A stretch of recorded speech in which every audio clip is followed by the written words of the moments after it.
अध्याय 35 लाहिड़ी महाशय का क्राइस्ट जैसा जीवन। इस प्रकार हमें सभी न्यायपरायणताओं को निभाना है। इन शब्दों में जॉन द बैप्टिस्ट को और जॉन को स्वयं उन्हें दीक्षित करने के लिए कहते हुए क्राइस्ट अपने गुरु के दिव्य अधिकारों को स्वीकार कर रहे थे। पूर्व के दृष्टिकोण से बाइबल के श्रद्धापूर्ण अध्ययन द्वारा और अंत प्रेरणा के बोध द्वारा मुझे विश्वास हो गया कि जॉन द बैप्टिस्ट पूर्व जन्म में क्राइस्ट के गुरु थे। बाइबल में अनेक पद्यांश हैं जिनसे आभास होता है कि जॉन और जीसस अपने पूर्व जन्म में क्रमशः एलाइजा और उनके शिष्य एलाइशा थे। ओल्ड टेस्टामेंट में यह वर्तनी दी गई है। ग्रीक अनुवादक इनकी वर्तनी एलियस और एलिसियस देते हैं। इन परिवर्तित रूपों में ये न्यू टेस्टामेंट में पुनः आते हैं। ओल्ड टेस्टामेंट के अंत में एलाइजा और एलाइशा के पूर्व जन्म की भविष्यवाणी है। देखो, मैं तुम्हारे पास पैगंबर एलाइजा को भेजूंगा ईश्वर के महान और भयंकर दिन के आने से पहले। इस प्रकार जॉन एलाइजा को ईश्वर के आने से पूर्व भेजा गया। उनका जन्म क्राइस्ट के अग्रदूत के रूप में थोड़ा पहले हुआ। पिता जैकरायस के पास एक फरिश्ता यह प्रमाणित करने के लिए आया कि उसका आने वाला पुत्र जॉन एलाइजा के अलावा और कोई नहीं है। पर फरिश्ते ने उससे कहा, जैकरायस, डरो मत, क्योंकि तुम्हारी प्रार्थना सुन ली गई है और तुम्हारी पत्नी एक पुत्र को जन्म देंगी और तुम उसे जॉन के नाम से पुकारोगे और इज़राइल के अनेक लोगों को वह अपनी स्वामी ईश्वर की ओर ले जाएगा और वह उससे पहले जाएगा एलियस की आत्मा और शक्ति से पिताओं के हृदयों को बच्चों की ओर मोड़ने के लिए और आज्ञा न मानने वालों को न्याय का ज्ञान देने के लिए, ताकि लोग तैयार हो जाएं ईश्वर के लिए। जीसस ने 2 बार स्पष्ट रूप से एलाइजा को जॉन के रूप में पहचाना। एलियस आ चुका है और वे उसे नहीं जानते हैं। तब शिष्यों को समझ आया कि वे जॉन द बैप्टिस्ट के बारे में कह रहे हैं। पुनः क्राइस्ट कहते हैं, सभी पैगंबरों और कानून ने जॉन के विषय में भविष्यवाणी की और अगर तुम उसे स्वीकार करोगे, यह एलियस है जिसे आना था। जब जॉन ने मना किया वह एलियस यानी एलाइजा है, तब उनका तात्पर्य था कि अब वे जॉन को विनम्र वेश में आए हैं, महान गुरु एलाइजा की बाहरी महिमा के रूप में नहीं। अपने पूर्व जन्म में उन्होंने अपनी कीर्ति और आध्यात्मिक संपत्ति का दायित्व अपने शिष्य एलाइशा को दे दिया था और एलाइशा ने कहा, मैं आपसे प्रार्थना करता हूं आपकी आत्मा का दुगना अंश मुझे प्राप्त हो जाए। और उन्होंने कहा, तुमने कठिन वस्तु मांगी है, फिर भी अगर तुम मुझे तब देखोगे जब मैं तुमसे ले लिया जाऊंगा, तब तुम्हें मिल जाएगा। और जब एलाइजा का चोगा गिरा, उसने ले लिया। भूमिकाएं उलट गईं, क्योंकि एलाइजा जॉन को एलाइजा जीसस के प्रत्यक्ष गुरु होने की अब आवश्यकता नहीं थी, जो अब दिव्य बोध में परिपूर्ण था। जब पर्वत पर क्राइस्ट का रूपांतरण हुआ था, उन्होंने अपने गुरु एलियस को मोजेस के साथ देखा था। पुनः अंतिम प्रचंडता के समय क्रॉस पर जीसस ने दिव्य नाम पुकारा था, एली एली लामा साबखतानी, अर्थात मेरे ईश्वर, आपने मुझे क्यों त्याग दिया। कुछ लोग जो वहां खड़े थे, जब उन्होंने यह सुना, कहा, यह व्यक्ति एलियस को पुकार रहा है। देखते हैं एलियस इसे बचाने आता है। गुरु और शिष्य का शाश्वत संबंध जो जॉन और जीसस में था, वह बाबाजी और लाहिड़ी महाशय के लिए भी मौजूद था। कोमलता से अमर गुरु ने अपने चेले के अंतिम 2 जीवनों के बीच के अथाह सागर को अकेले पार किया। और बालक और बाद में वयस्क लाहिड़ी महाशय के क्रमिक कदमों का मार्गदर्शन किया। जब तक शिष्य अपने 33वें वर्ष में नहीं पहुंच गया कि बाबाजी ने खुले तौर पर कभी न टूटने वाली कड़ी को फिर से स्थापित करने का उपयुक्त समय नहीं समझा। फिर रानीखेत के पास की संक्षिप्त भेंट के बाद निस्वार्थ गुरु ने अपनी प्रिय शिष्य को पर्वतीय मंडली से अलग कर बाहरी सांसारिक मिशन के लिए भेज दिया। मेरे पुत्र, जब भी तुम्हें मेरी आवश्यकता होगी मैं आऊंगा। कौन सा नश्वर प्रेमी ऐसा अनंत वचन दे सकता है? सामान्य रूप से समाज को अज्ञात बनारस के दूरस्थ स्थान से एक महान आध्यात्मिक पुनरुत्थान का प्रारंभ हुआ। जिस प्रकार पुष्प की सुगंध को दबाया नहीं जा सकता, उसी प्रकार लाहिड़ी महाशय शांति से जीने वाले एक आदर्श गृहस्थ के रूप में अपनी आंतरिक महिमा को छिपा नहीं सके। धीरे धीरे भारत के हर भाग से भक्त मधुमक्खियां मुक्त गुरु के दिव्य अमृत के लिए आने लगी। एक अंग्रेज ऑफिस सुपरिटेंडेंट अपने कर्मचारी में एक अनोखा अतीन्द्रिय बदलाव देखने वाले सबसे पहले व्यक्ति थे, जिन्हें वे स्नेहपूर्वक आनंदमय बाबू बुलाते थे। महाशय, आप उदास लग रहे हैं, क्या परेशानी है? एक सुबह लाहिड़ी महाशय ने अपनी अधिकारी से सहानुभूतिपूर्वक पूछताछ की। इंग्लैंड में मेरी पत्नी गंभीर रूप से बीमार है। मैं बहुत अधिक चिंतित हूँ। मैं उनके विषय में आपको कुछ सूचना देता हूँ। लाहिड़ी महाशय कमरे में चले गए और कुछ देर के लिए एकांत स्थल पर बैठ गए। वापस लौटे कर वे सांत्वना पूर्वक मुस्कुराए। आपकी पत्नी बेहतर हो रही है। वे इस समय आपको पत्र लिख रही है। सर्वज्ञ गुरु ने पत्र के कुछ अंश उद्धृत किए। आनंदमय बाबू, मैं पहले ही जानता हूं कि आप सामान्य व्यक्ति नहीं हैं। फिर भी मुझे विश्वास नहीं हो रहा कि आप स्वेच्छा से काल और स्थान को मिटा सकते हैं। अंततः वह वांछनीय पत्र आया। विस्मृत सुपरिटेंडेंट ने देखा कि उसमें न केवल उसकी पत्नी के ठीक होने का समाचार था, बल्कि वही वाक्य भी थे जो सप्ताहों पहले लाहिड़ी महाशय ने कहे थे। कुछ महीनों बाद पत्नी भारत आई। वे ऑफिस आई, जहां लाहिड़ी महाशय अपनी मेज पर शांत बैठे थे। वह महिला आदरपूर्वक उनके पास गई। महाशय, उसने कहा, लंदन में अपनी रोगशैया के पास कुछ माह पहले मैंने आपकी आकृति को ज्योतिर्मय प्रकाश में देखा था। उसी क्षण मैं पूर्ण रूप से स्वस्थ हो गई। उसके शीघ्र बाद मैं भारत की लंबी समुद्री यात्रा कर सकी। दिन प्रतिदिन 1 या 2 शिष्य उदात गुरु के पास क्रिया दीक्षा के लिए आते थे। उन आध्यात्मिक और साथ ही अपने व्यावसायिक तथा पारिवारिक जीवन के कर्तव्यों के महान गुरु शिक्षा में उत्साहपूर्वक रुचि लेते थे। उन्होंने कई अध्ययन मंडलियों का आयोजन किया और बनारस के बंगाली टोला नामक भाग में एक बड़े हाई स्कूल के विकास में भी सक्रिय भाग लिया। शास्त्रों पर उनके नियमित प्रवचनों को गीता सम्मेलन के नाम से जाना जाता था, जिनमें उत्साहपूर्वक अनेक सत्य के साधक उपस्थित होते थे।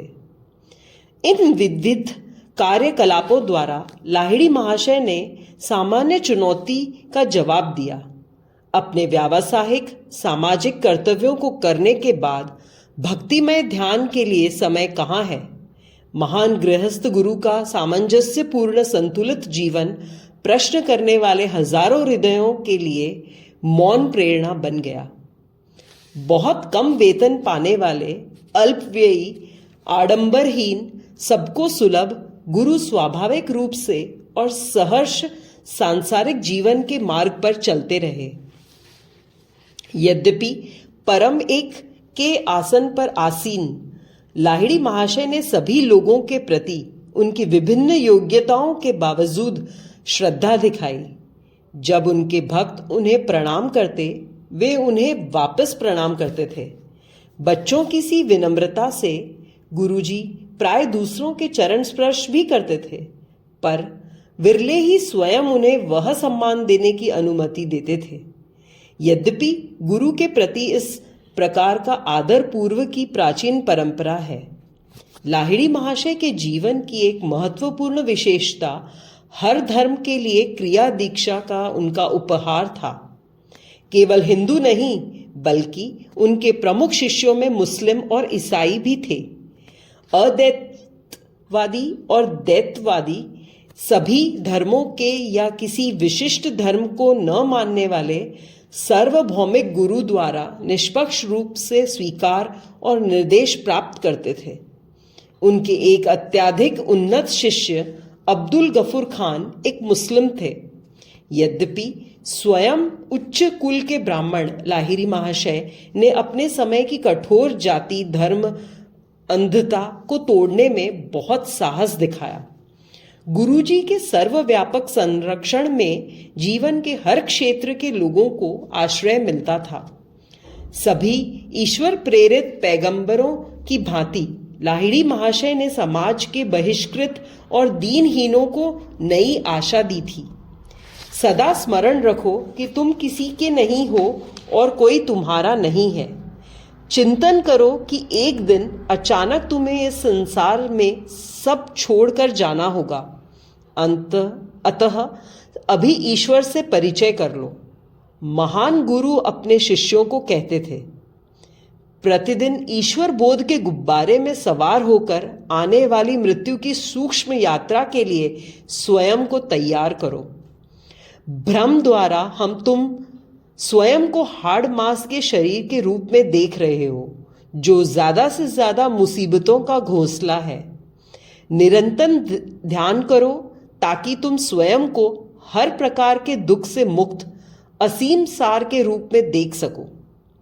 शरीर के बंदी बनना बंद करो। क्रिया की गुप्त कुंजी द्वारा परमात्मा में पलायन सीखो। महान गुरु अपने विभिन्न शिष्यों को उनके अपने धर्म के परंपरागत अच्छे नियमों का पालन करने के लिए कहते थे। मुक्ति की व्यावहारिक विधि के रूप में क्रिया की पूर्ण रूप से सम्मिलित करने की प्रकृति पर जोर देते हुए लाहिड़ी महाशय अपने शिष्यों को अपने वातावरण और शिक्षा दीक्षा के अनुसार जीवन को अभिव्यक्त करने की छूट देते थे। एक मुस्लिम को अपनी नमाज दिन में 4 बार पढ़नी चाहिए, गुरुजी कहते थे। हिंदू को 4 बार ध्यान में बैठना चाहिए। एक ईसाई को दिन में 4 बार घुटनों पर बैठकर ईश्वर की प्रार्थना और फिर बाइबल पढ़नी चाहिए।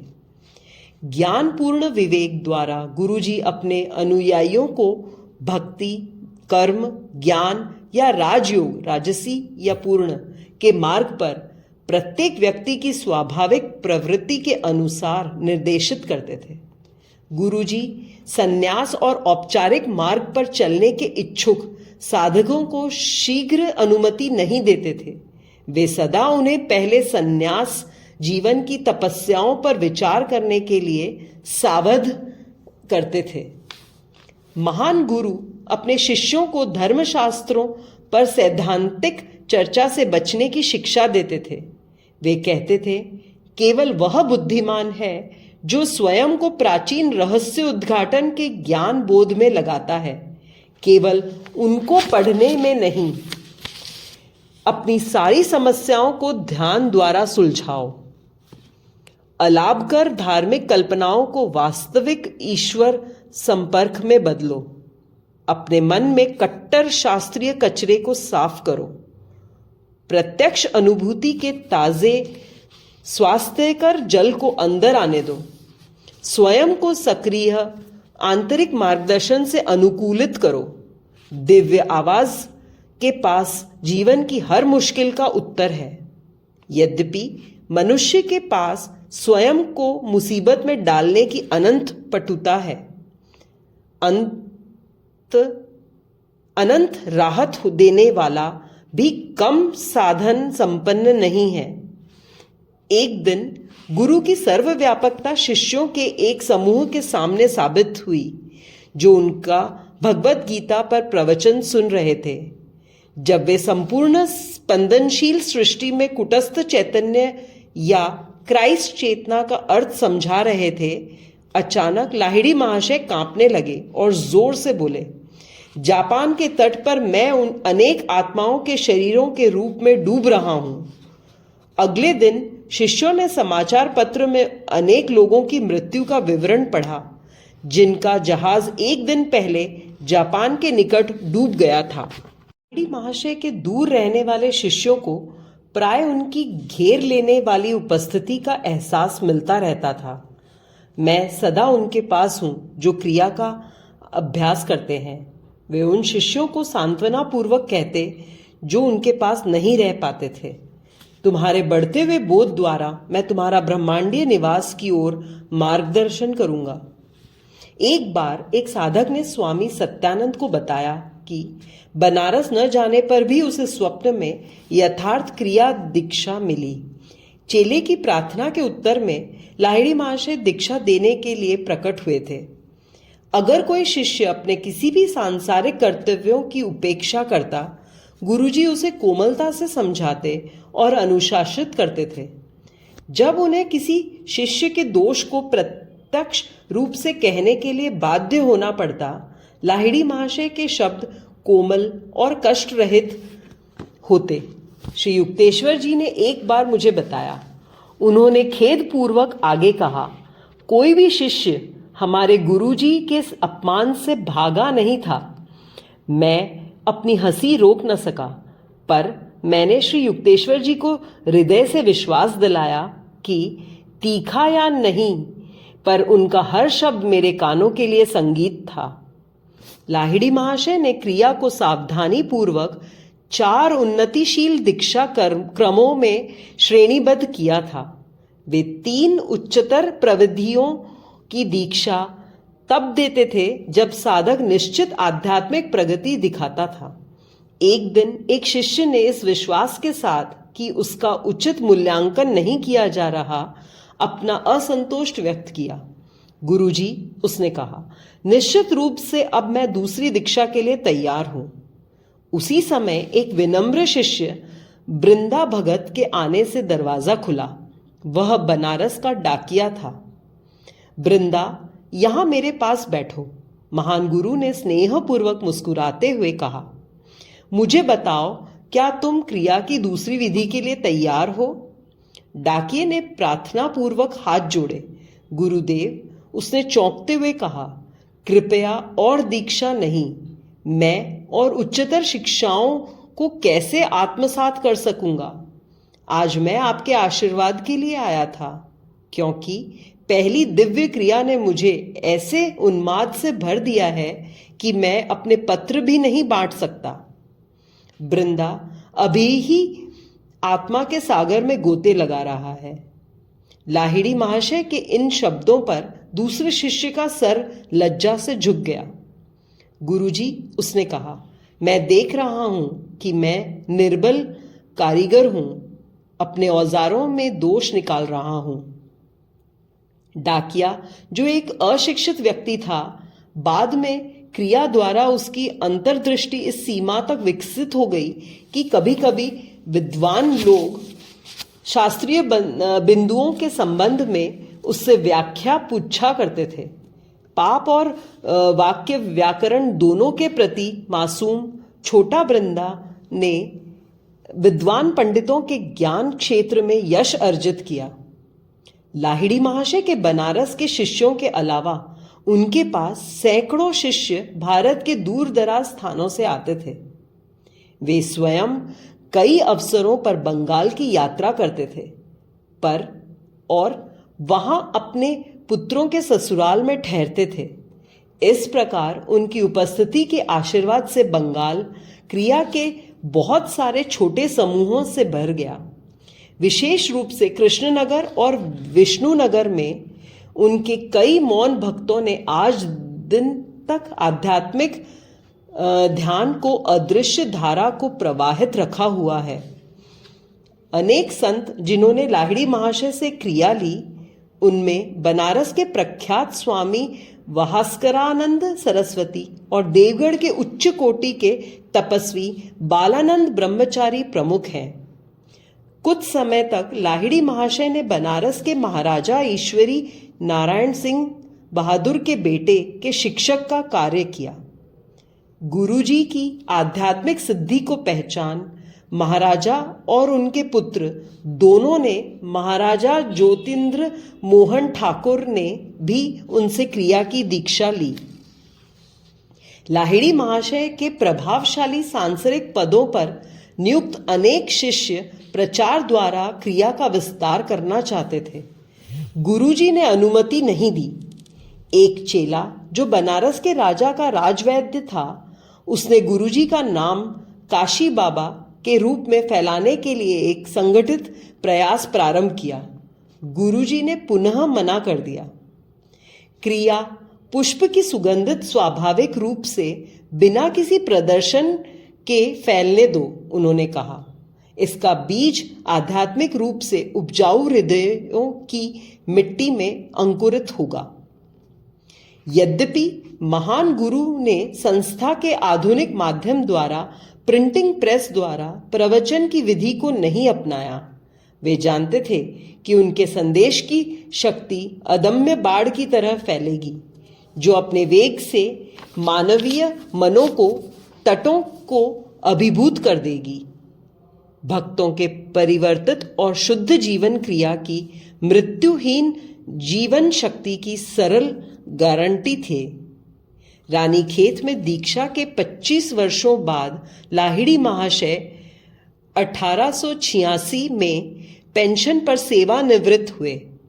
अब दिन में भी मिलने के कारण शिष्य और अधिक संख्या में उनके पास आने लगे। महान गुरु अब अधिकांश समय प्रशांत पद्मासन में मौन बैठते थे। वे अपने छोटे कक्ष को यहाँ तक कि टहलने या घर के अन्य भागों में जाने के लिए बहुत कम छोड़ते थे। लगभग अनवरत रूप से शिष्यों की मौन धारा गुरु के दर्शन के लिए आती रहती थी।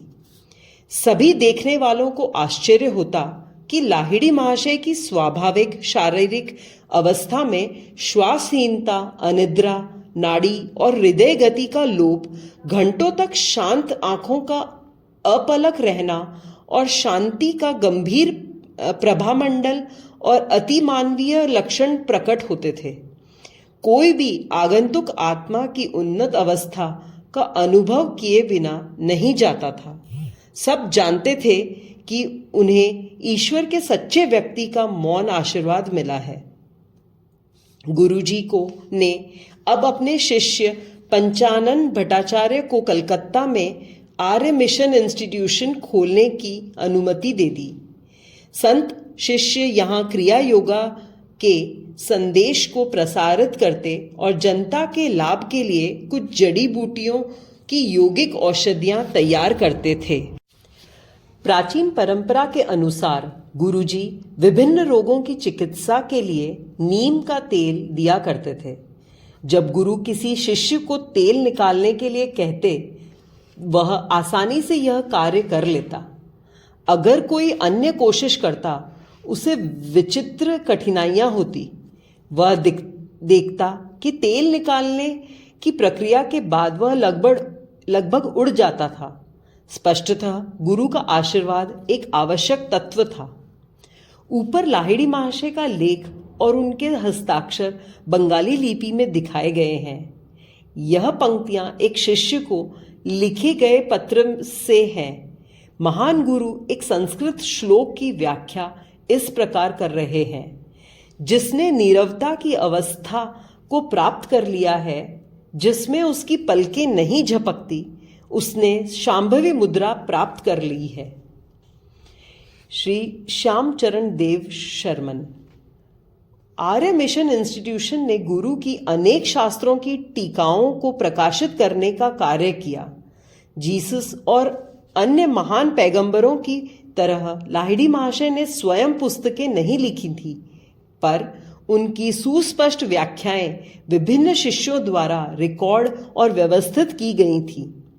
इनमें से कुछ स्वैच्छिक श्रुत लेखक दूसरों की तुलना में गुरु की गंभीर अंतर्दृष्टि को अधिक विचारशील रूप से व्यक्त कर सके हैं, फिर भी कुल मिलाकर उनके प्रयास सफल रहे। उनके उत्साह द्वारा आज संसार के पास लाहिड़ी महाशय द्वारा किए गए 26 प्राचीन ग्रंथों की अद्वितीय व्याख्याएं हैं। गुरुजी के पौत्र आनंद मोहन लाहिड़ी ने क्रिया पर एक रुचिकर पुस्तक लिखी है। भगवत गीता के सूत्र महान महाकाव्य महाभारत का एक भाग है जिसमें अनेक व्यासकूट हैं। श्री आनंद मोहन लिखते हैं, यदि उन ग्रंथि बिंदुओं को अविवादित रखा जाए तब हमें अनोखी और आसानी से गलत समझी जाने वाली पौराणिक कहानियों के अतिरिक्त कुछ और नहीं मिलता। यदि उन ग्रंथि बिंदुओं को अस्पष्ट रखा जाए तो हम उस विज्ञान को खो देंगे जिसे पूर्व ने अति मानवीय प्रयत्नों द्वारा हजारों वर्ष के प्रयोगों की खोज से संरक्षित रखा है। लाहिड़ी महाशय की उन व्याख्याओं द्वारा जो रूपकों से मुक्त है, धर्म का वह विज्ञान प्रकाश में लाया गया है जिसे बहुत चातुर्य से कल्पनाओं और शास्त्र के शब्दों की पहेलियों द्वारा अस्पष्ट रखा गया था। अब वह शब्दों का अस्पष्ट जाल नहीं रहा है। गुरुजी ने वैदिक पूजा के निरर्थक दिखने वाले फॉर्मूलों को वैज्ञानिक महत्वों से भरा सिद्ध कर दिया है। हम जानते हैं कि मनुष्य बुरे आवेग के बागी प्रभाव के सम्मुख असहाय हो जाता है, पर जब उसमें क्रिया द्वारा उच्चतर और स्थायी आनंद की चेतना का उदय हो जाता है, तब ये शक्तिहीन हो जाते हैं और मनुष्य को उनका अतिभोग निरर्थक लगता है। तब उन्हें त्यागना, निमंतर आवेगों का निषेध, परम सुख की प्राप्ति की शुरुआत के साथ संकलित हो जाता है। ऐसे क्रम के बिना सैकड़ों नैतिक निषेध जो केवल नकारात्मक होते हैं, हमारे लिए निरर्थक हैं। सांसारिक कार्यों के प्रति उत्सुकता हमारा आध्यात्मिक विस्मय के भाव को नष्ट कर देती है।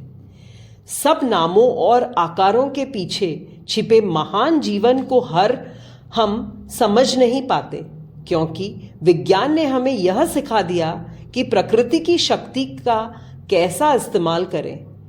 इस परिचय ने हमारे मन में उसके चरम रहस्यों के प्रति उपेक्षा उत्पन्न कर दी है। प्रकृति के साथ हमारा संबंध व्यावहारिक लेन देन का है। यह जानने के लिए कि अपने उद्देश्यों को पूरा करने के लिए उसका कैसे इस्तेमाल करें, हम उसे तंग करते हैं, हम उसकी शक्तियों का उपभोग करते हैं, पर उनका स्तोत्र हमें अभी भी ज्ञात नहीं है। विज्ञान में प्रकृति के साथ हमारा संबंध एक व्यक्ति और उसके सेवक का है। यह दार्शनिक दृष्टि से वह कटघरे में खड़ी बंदिनी है। हम उससे प्रश्न करते हैं, उसे चुनौती देते हैं और मानवीय पैमानों पर उसके उस साक्ष्य को मापते हैं जो उसके छिपे मूल्यों को नाप नहीं सकता।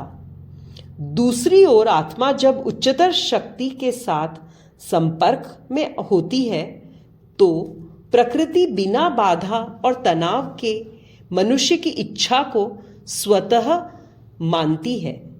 प्रकृति पर इस आसान आदेश को नासमझ भौतिकतावादी चमत्कारिक कहते हैं। लाहिड़ी महाशय के जीवन ने हमारे सम्मुख जो उदाहरण रखा, उसने इस गलत धारणा को परिवर्तित कर दिया है कि योग एक रहस्यमय अभ्यास है।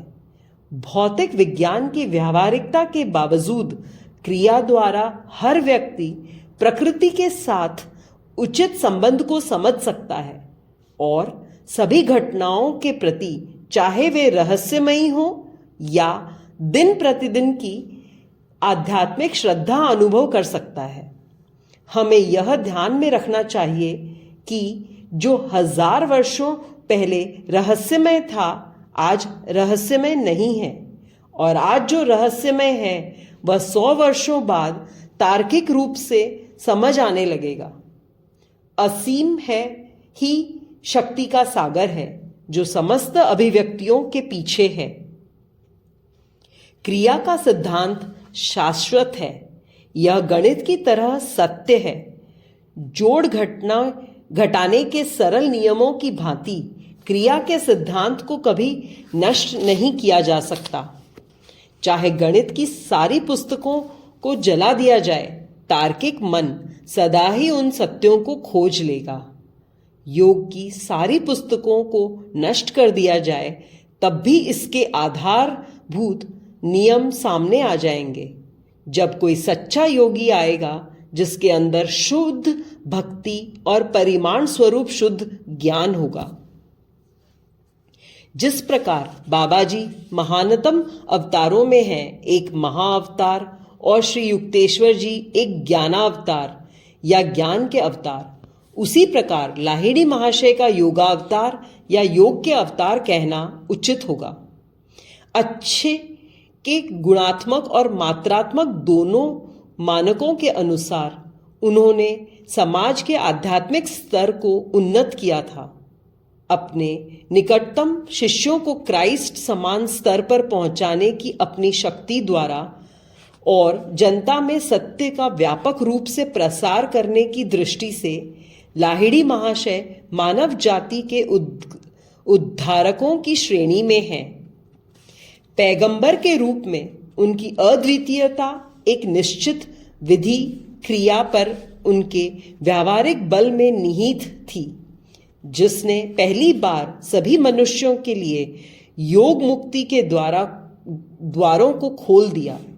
अपने जीवन के चमत्कारों के अतिरिक्त योग की प्राचीन जटिलताओं को प्रभावी सरलता तक कम करके, जो सामान्य समझ के परे नहीं है, योगावतार निश्चित रूप से सभी आश्चर्यों की चरम सीमा पर पहुंच गए।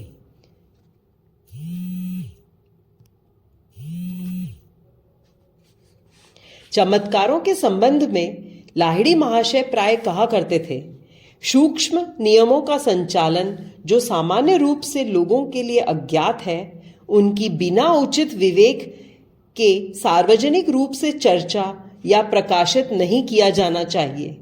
यदि इन पुष्टों में मैंने उनकी चेतावनी के शब्दों पर ध्यान नहीं दिया है, ऐसा इसलिए है क्योंकि उन्होंने मुझे आंतरिक आश्वासन दिया है। साथ ही बाबा जी, लाहिड़ी महाशय और श्री युक्तेश्वर जी के जीवन की रिकॉर्डिंग में मैंने अनेक सत्य चमत्कारिक घटनाओं को न लिखना उचित समझा, जिन्हें कठिन दार्शनिक व्याख्याओं को विस्तार से बिना लिखे शायद ही शामिल किया जा सकता था। नव मानवों के लिए नई आशा, दिव्य एकत्व योगावतार के अनुसार आत्म प्रयास द्वारा संभव है और शास्त्रीय विश्वासों या ब्रह्मांडीय तानाशाह की स्वेच्छा पर निर्भर नहीं करता। क्रिया की कुंजी के प्रयोग द्वारा जो व्यक्ति किसी अन्य व्यक्ति के देवत्व में विश्वास नहीं कर सकते, अंततः स्वयं में पूर्ण देवत्व को देखेंगे।